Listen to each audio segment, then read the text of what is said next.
Hello students, welcome to Mandeep education academy's YouTube channel. बच्चों, last lecture में हमने momentum और सेकंड लॉ के बारे में पढ़ा था और कुछ बेसिक से न्यूमेरिकल्स किए थे। आगे बढ़ने से पहले हमें समझना पड़ेगा डिफरेंट फोर्सेस जो हम लोग आगे आने वाले क्वेश्चंस में यूज करने वाले हैं, उनके नेचर को, उनकी डायरेक्शन को, कैसे हमने उनको यूज करना है, कैसे अप्लाई करना है, क्योंकि इस पूरी नॉलेज के बिना आपके आगे के जो क्वेश्चंस हैं उनको कर पाना पॉसिबल नहीं है। तो हम इसमें पढ़ने वाले हैं लेक्चर में common forces in mechanics, common forces in mechanics. होगा क्या, आपको जो भी क्वेश्चन अब आगे सॉल्व करना है उस क्वेश्चन का आपको पहले डायग्राम बनाना होगा। डायग्राम के बेसिस पे वो सॉल्व होगा। क्वेश्चन में डायग्राम नहीं दिया होगा तो अच्छी बात है, लेकिन आपको भी बनाना आना चाहिए। डायग्राम बनाने के लिए आपको कुछ फोर्सेस के बारे में पता होना चाहिए जो आपको उसमें लगानी होंगी।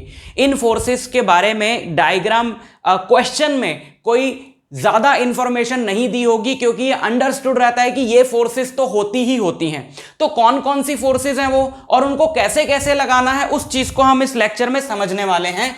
सबसे पहली फोर्स है वेट।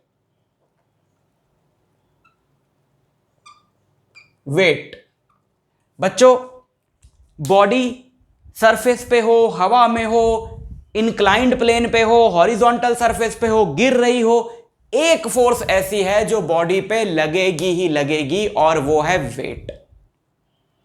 समझ में आई बात?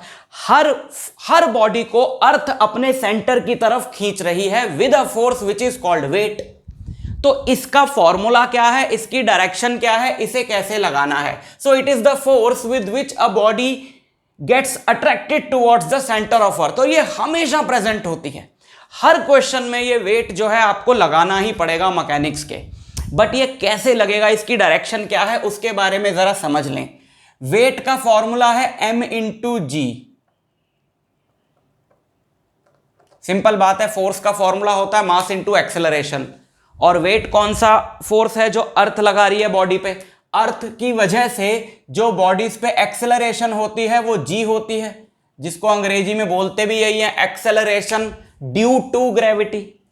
तो सिंपल हमने फॉर्मूला लगाया, force equal to mass into acceleration, and this force is called weight. तो W equal to m into ji.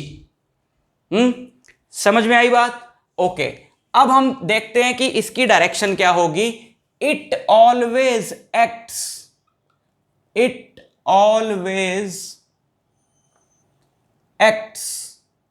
In vertical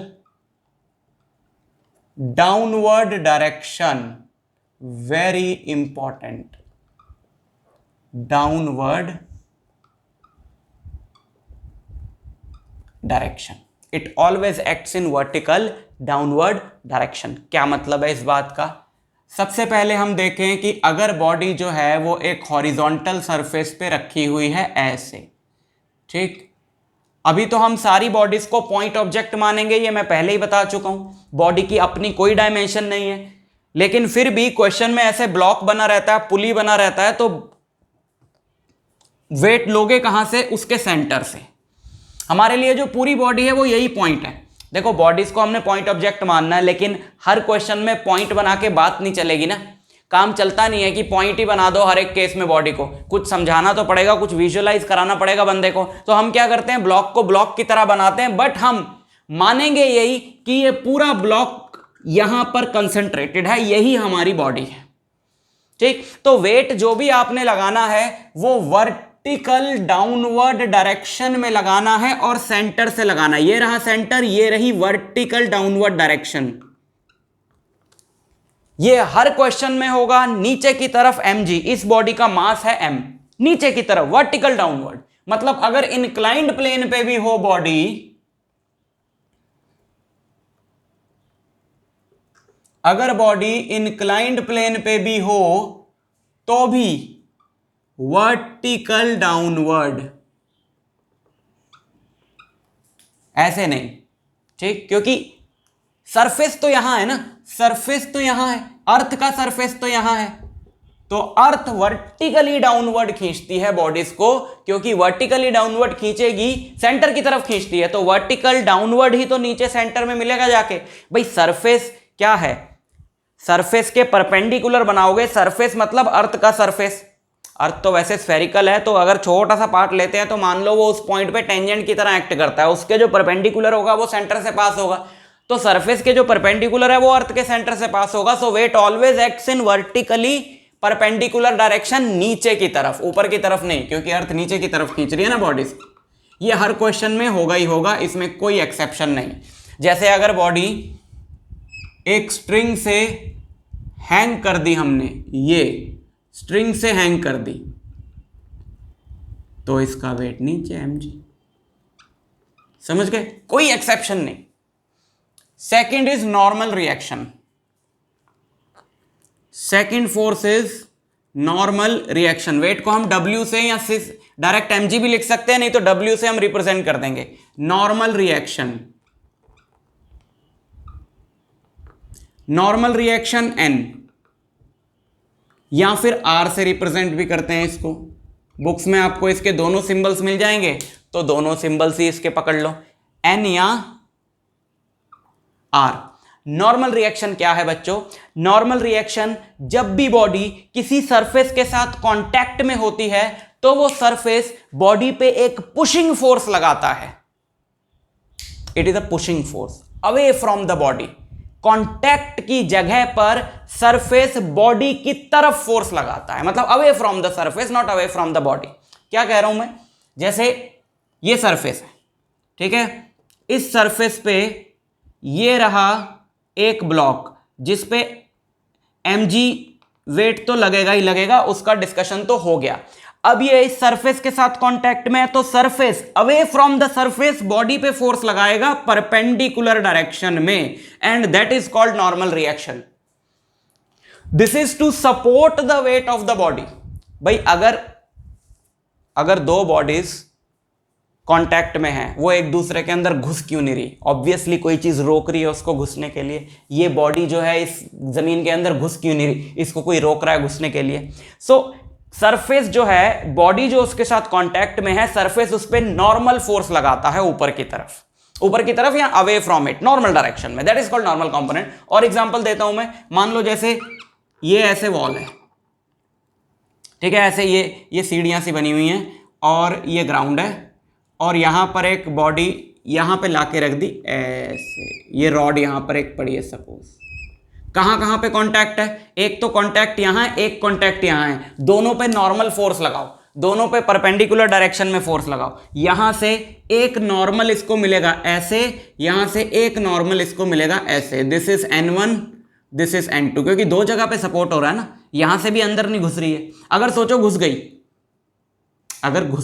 सोचो ये कंक्रीट का ना होता, ऐसा सैंड सी पड़ी होती तो, और ये रॉड काफी हैवी होती तो ये अंदर धस जाती। इसका मतलब है इसको नॉर्मल रिएक्शन प्रॉपर नहीं मिल पाया तो ये धस जाती है। अगर धस नहीं रही है, क्वेश्चन में ऐसा डायग्राम बना हुआ है, तो ऑब्वियसली ये ग्राउंड इसको प्रॉपर नॉर्मल डायरेक्शन का सपोर्ट दे रहा है, तभी ये ऐसे रुकी हुई है। तो ये कॉन्टैक्ट सरफेस से परपेंडिकुलर बॉडी की तरफ, ये कॉन्टैक्ट सरफेस से परपेंडिकुलर बॉडी की तरफ away from the surface, that is normal reaction. और एग्जांपल दूं? अच्छा, अगर बॉडी इंक्लाइंड प्लेन पे हो ऐसे, सो ये सरफेस से परपेंडिकुलर ऐसे, बच्चे रट्टा मार लेते हैं, नॉर्मल रिएक्शन mg के उल्टा लगेगा कि mg यहां है, नॉर्मल रिएक्शन यहां है, तो यहां mg ऐसे लगा देते हैं। नहीं, उनके अपने अपने नेचर हैं, उनकी अपनी अपनी डायरेक्शंस हैं। इस पे अगर हम देखें तो mg ऐसे है, नॉर्मल रिएक्शन ऐसे है। Normal reaction away from the surface which is giving normal reaction perpendicular to it. और देखो, जैसे अगर ये मान लो ऐसा सरफेस है, ठीक है, ऐसा सरफेस है, और ये यहां पर सपोज एक ऐसे हैवी सी बॉल रखी है। बताओ कहां पर कांटेक्ट है? एक कांटेक्ट यहां पर है, एक कांटेक्ट यहां पर है, तो एक नॉर्मल रिएक्शन ऐसे लगेगा, एक नॉर्मल रिएक्शन ऐसे लगेगा। समझ आ गई सारी बात? ठीक।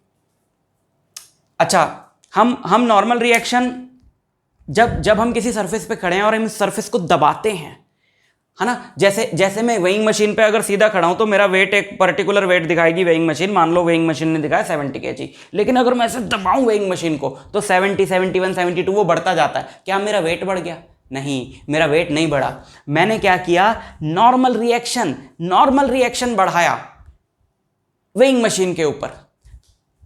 ये चीज मैं इसलिए बता रहा हूं कि कुछ क्वेश्चंस में आपको ये चीज करनी पड़ेगी। जैसे यहां पर एक बंदा खड़ा है, ठीक है, इस बंदे का वेट है mg, इस बंदे का वेट है mg और इस पे वेइंग मशीन नॉर्मल रिएक्शन दे रही है n। ठीक, तो वेइंग मशीन नॉर्मल रिएक्शन आपको बताती है मेजर करके। वेइंग मशीन वेट कभी नहीं बताती है, नॉर्मल रिएक्शन बताती है, और नॉर्मल पोजीशन में वेट और नॉर्मल रिएक्शन बराबर है। लेकिन जब आप उस वेइंग मशीन को दबाओगे तो उसे भी खुद को सपोर्ट करने के लिए और नॉर्मल रिएक्शन देना पड़ेगा। हम अगर सीधा खड़े हैं ना, सीधा हम ऐसे फोर्स नहीं लगा रहे, तो ऑब्वियसली जो फोर्स हम लगा रहे हैं सरफेस पे वो हमारा वेट होगा। लेकिन अगर हम उसको दबा रहे हैं तो वेट प्लस नॉर्मल रिएक्शन, या फिर टोटली आप नॉर्मल रिएक्शन बोल सकते हो ना। आप टोटल फोर्स क्या लगा रहे हो वो मानी जाएगी। वो उस टोटल फोर्स को सपोर्ट करना होता है सरफेस ने, ना कि सिर्फ आपके वेट को। उसको आपके वेट से क्या लेना देना, वो तो कहेगा जितनी फोर्स मेरे पे लगाओगे उतनी फोर्स मैं आपको दूंगा ऊपर। तो जब आप ऐसे करके उस पे फोर्स लगाते हो तो नॉर्मल रिएक्शन भी बढ़ता है, इसलिए आपका वेट बढ़ता है। ठीक है, इस चीज को याद रखना, ये आगे काम आने वाली है काफी क्वेश्चंस के अंदर ये कॉन्सेप्ट। तीसरी फोर्स है टेंशन, जो कि आपको है काफी ज्यादा, लेकिन ये है दूसरे तरह की टेंशन। हाँ, मीनिंग वहीं से आया है। टेंशन का मतलब होता है खिंचाव, है ना, खिंचाव, खींचातानी। आपने देखा होगा कि अगर एक ब्लॉक है, उस ब्लॉक पे एक रस्सी बांध दी, उस ब्लॉक पे एक रस्सी बांध दी मैंने, ये ब्लॉक को मैंने रस्सी से बांध दिया, और फिर इस रस्सी अगर मैं F फोर्स लगा के खींच रहा हूं, M मास का ब्लॉक है, अगर मैं इस रस्सी को F फोर्स लगा के खींच रहा हूं तो क्या होगा, वो इस रस्सी से खिंच जाएगा। लेकिन ये कभी भी रोप की हेल्प से पुश नहीं किया जा सकता। ये ब्लॉक रोप की हेल्प से हमेशा पुल किया जा सकता है, पुश कभी नहीं किया जा सकता। तो ये जो पुलिंग फोर्स है, इसका मतलब क्या है कि जब हम खींचते हैं किसी रस्सी को, देखो रस्सी वैसे ढीली पड़ी होती है, जब तुम उसको खींचते हो तो उसमें एक खिंचाव आ जाता है, खिंचाव, तनाव आ जाता है, दैट इज टेंशन। अब हिंदी में भी तनाव टेंशन एक ही चीज होती है ना। टेंशन को हिंदी में तनाव ही बोलते हैं, जो दिमागी टेंशन होती है वही वाली टेंशन है। ये जो तनाव आ गया ना इसमें, ये टेंशन ब्लॉक को खींचेगी। आपने फोर्स किस पे लगाई है? आपने तो रोप पे लगाई है, ब्लॉक क्यों खींचा? आपने रोप पे लगाई, लेकिन रोप ने ब्लॉक पे कोई फोर्स लगाई तभी तो ब्लॉक खींचा होगा। भाई कोई जादू थोड़ी हो रहा है। आपने रोप पे लगाई और ब्लॉक भी खींच गया। कोई भी चीज खींचेगी तभी, वो ब्लॉक तो रेस्ट पे था, वो तभी तो उसका स्टेट चेंज होगा जब उस पे फोर्स लगेगी। तो उस पे कौन सी फोर्स लगी, ये सोचने वाली बात है। और उस पे फोर्स तब तक नहीं लगेगी जब तक ये रोप खींच नहीं जाएगी पूरी तरह से।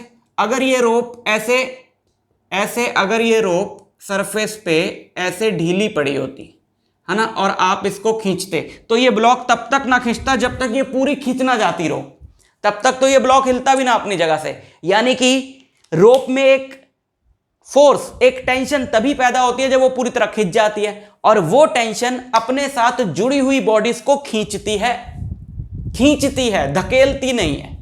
ठीक, सो दैट इज टेंशन। अब वो टेंशन कैसे लगती है? Tension acts along the rope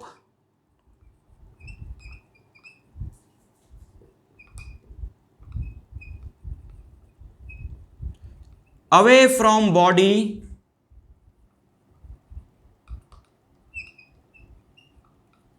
in contact with rope।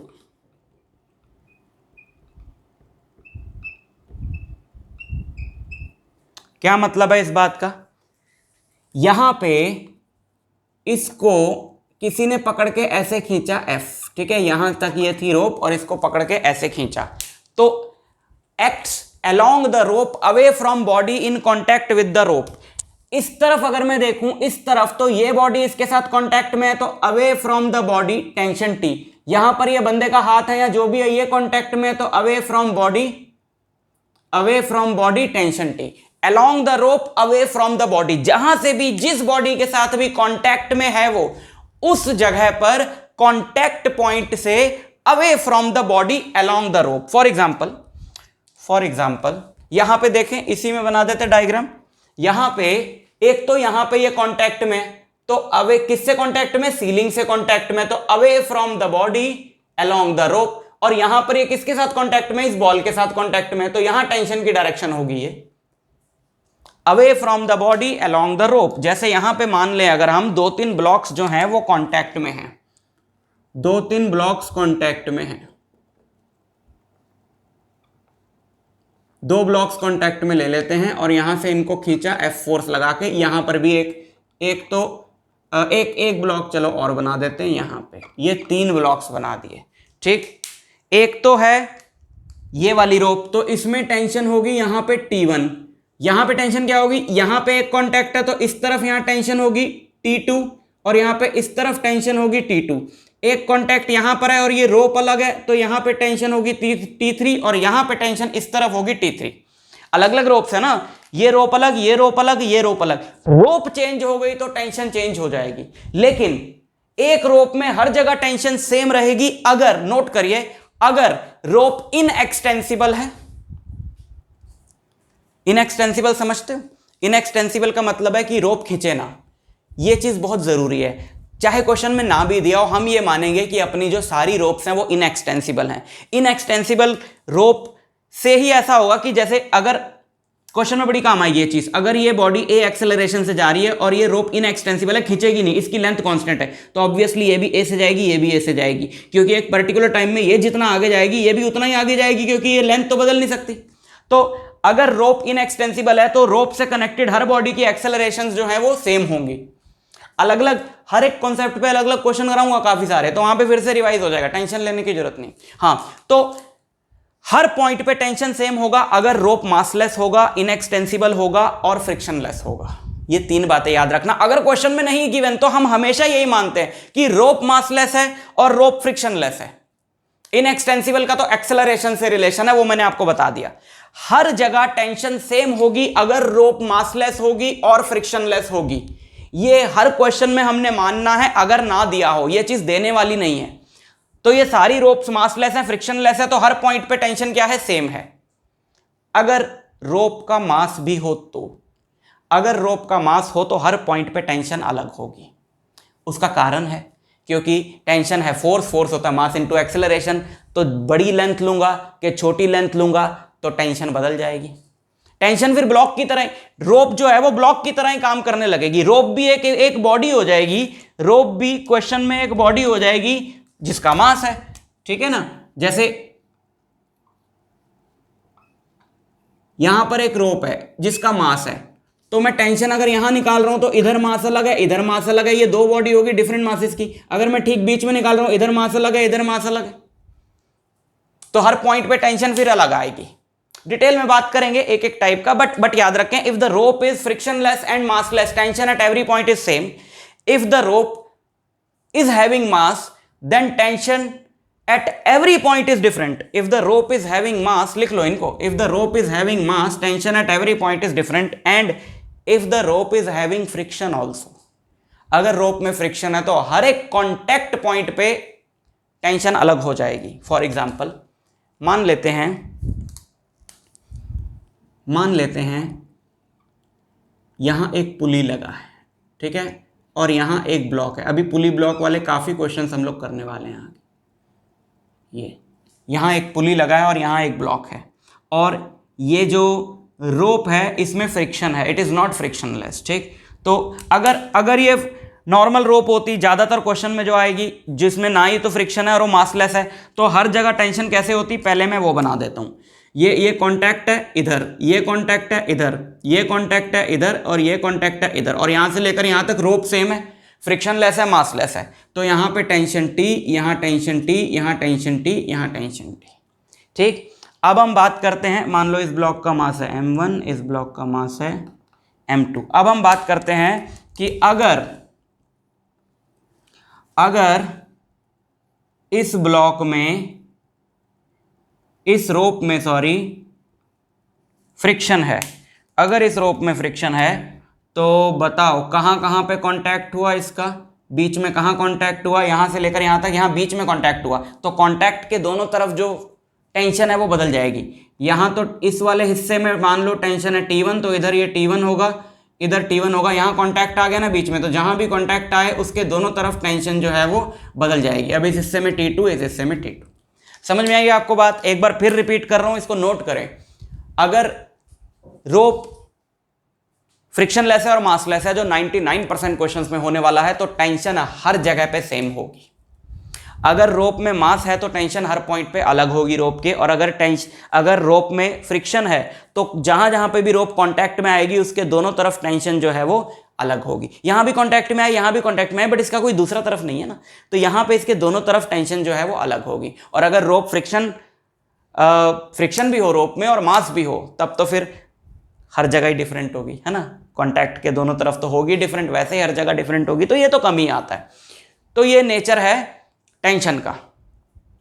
समझ में आई बात? और कुछ एग्जांपल्स लेते हैं इसके, जो टिपिकल क्वेश्चंस आते हैं उनमें कैसे लगाने हैं टेंशन और नॉर्मल रिएक्शन, उनको देख लें। वैसे उन पे अलग अलग भी मैं क्वेश्चंस कराने वाला हूं तुमको, अलग अलग वीडियोस में एक एक टाइप का क्वेश्चन मैं उठाऊंगा हर एक वीडियो में, बट यहां पर भी देख लें जरा, अब आए ही हैं तो देख लें।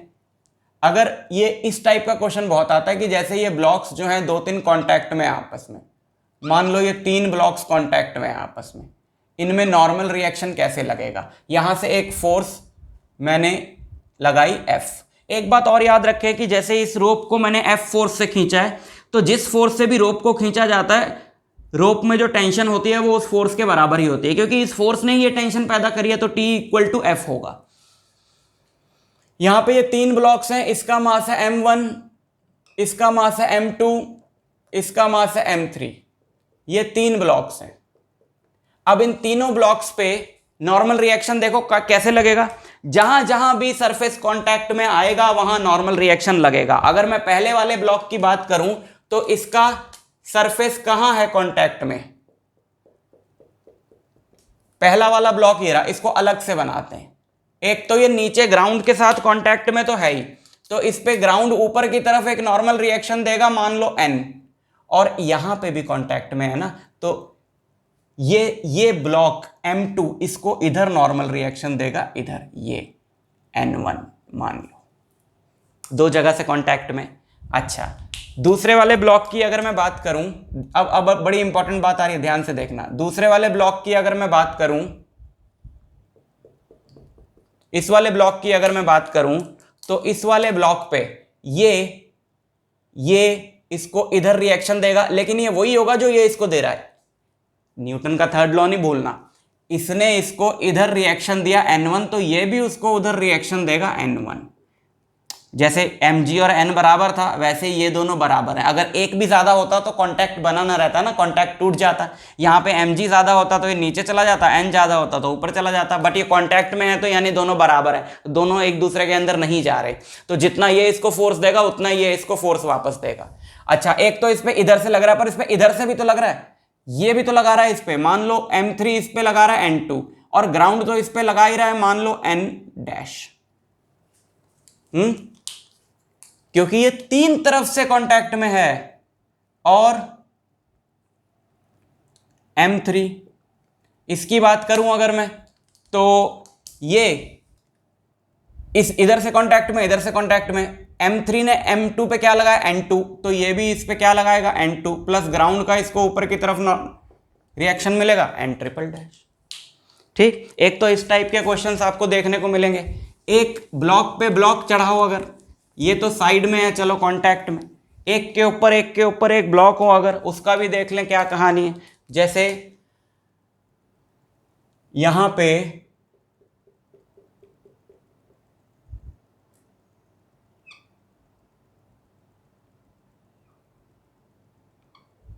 ये 3 ब्लॉक्स हैं, मान लो M1, M2, M3, ये 3 ब्लॉक्स हैं, एक के ऊपर एक, M1, M2, M3। ठीक है, इन तीनों ब्लॉक्स के